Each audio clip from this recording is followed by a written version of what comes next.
الحمد لولیہ والصلاة علی نبیہ وعلی آلہ وصحبہ اجمعین۔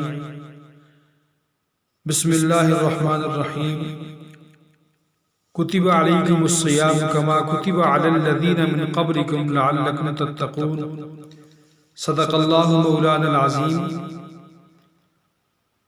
رمضان المبارک کا مہینہ قریب آ رہا ہے اور اس مہینے کے اندر اللہ تعالیٰ کی رحمت، اللہ تعالیٰ کی طرف سے بخشش اور کرم اور رحمت کے اللہ تعالیٰ کی طرف سے بڑی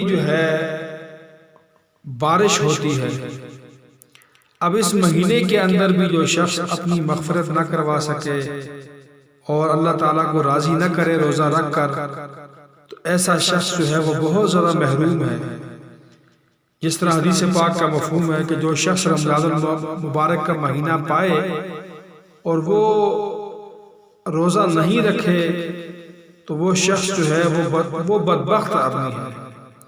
اور جس طرح اس حدیث کے اندر آتا ہے کہ والدین میں سے کسی ایک کو پالے یا دونوں کو پالے اور وہ ان کی فرمانبرداری نہیں کرتا اور جنت نہیں کماتا اپنے لیے، تو وہ شخص وہ بھی کیا ہے؟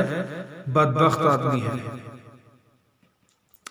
اسی طرح ایک اور حدیث پاک کا مفہوم ہے روزہ نہ رکھنے والوں کی جو اوپر اللہ کی طرف سے ناراضگی ہے، اس کے بارے میں آتا ہے کہ رسول پاک صلی اللہ علیہ وسلم نے فرمایا کہ ایک دفعہ میں سو رہا تھا تو میرے پاس دو آدمی آئے، انہوں نے میرے بازو سے مجھے پکڑا اور ایک پہاڑ کے اوپر لے کے چڑھنے لگے۔ تو میں نے کہا کہ مجھ میں طاقت نہیں ہے، میں چڑھوں۔ تو انہوں نے کہا کہ ہم آپ کی مدد کر دیتے ہیں۔ تو میں ان کی مدد سے پہاڑ کے اوپر چڑھنے لگا۔ تو جب تھوڑا اوپر گیا درمیان میں تو مجھے کچھ آوازیں آنے لگی۔ تو میں نے کہا یہ کیسی آوازیں ہیں؟ تو جو میرے ساتھی تھے جو مجھے لے کر جا رہے تھے، انہوں نے کہا کہ یہ اہل جہنم کا شور و غل ہے۔ تو مجھے تھوڑی جب اور آگے لے کر گئے تو پھر میں دیکھتا ہوں کہ جو ایڑیوں کے بال لٹکے ہوئے ہیں، یعنی ان کو ایڑیوں سے باندھ کر الٹا وہ لٹکایا ہوا ہے اور ان کے جبڑے وہ چھلے ہوئے ہیں اور خون ان سے وہ بہہ رہا ہے۔ تو جناب رسول پاک صلی اللہ علیہ وسلم نے فرمایا یہ کون لوگ ہیں؟ تو انہوں نے کہا کہ یہ وہ لوگ ہیں جو روزہ وقت پورا ہونے سے پہلے وہ افطار کر لیا کرتے تھے، کھول لیتے تھے۔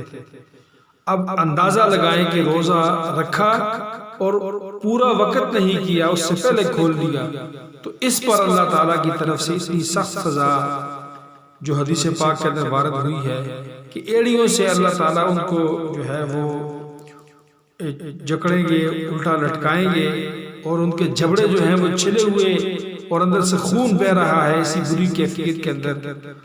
کس وجہ سے؟ کہ روزہ وقت سے پہلے افطار کر لیا۔ تو اندازہ لگائیں جو لوگ روزہ رکھتے ہی نہیں ہیں ان کے ساتھ کل قیامت کے دن کیا ہونے والا ہے۔ اسی طرح حدیث پاک ایک اور آئی ہے، ابن عباس رضی اللہ تعالیٰ عنہ کی حدیث ہے کہ رسول پاک صلی اللہ علیہ وسلم نے فرمایا کہ اسلام کی بنیاد تین چیزیں ہیں جن پر اسلام اس کی عمارت وہ قائم ہے۔